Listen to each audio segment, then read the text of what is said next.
Возрождение Дня славянской письменности – это одна из славных страниц истории Мурманска.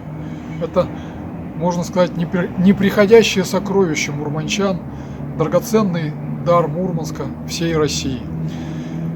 Возрождение этого праздника повлекло за собой множество самых разных следствий.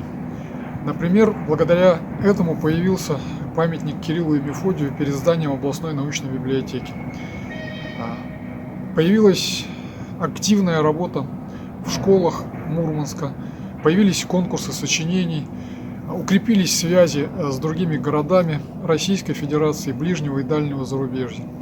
Одним из следствий возрожденного Дня славянской письменности стал и славянский ход Мурман-Черногория, состоявшийся в 1997 году.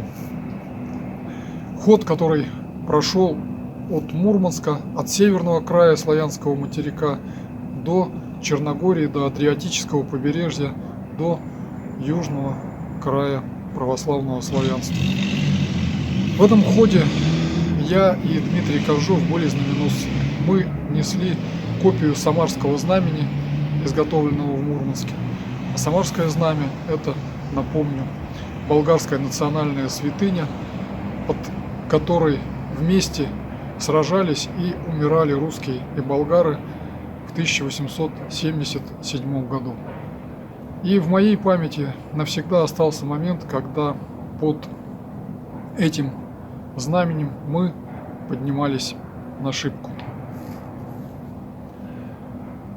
На шипке гудит непогода, туман обступает стеной, но знамя славянского хода вздымается ввысь надо мной, и в складках полощется ветер, и сердце торопится стук, и лик Богородицы светил, с полотнища смотрит вокруг.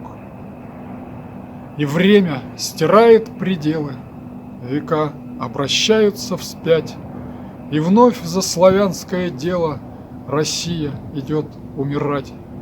И кто-то у смертного края роняет в горячей крови то знамя, что ныне сжимают озябшие руки мои. И я понимаю, что грозный, пока не окончился бой, славянство изранено рознью и гибнет в раздоре с собой.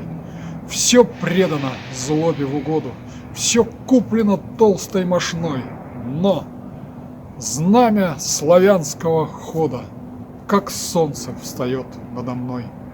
И чую, душа не остыла, и знаю, быть новому дню достанет и веры, и силы. Держу, не отдам, не склоню.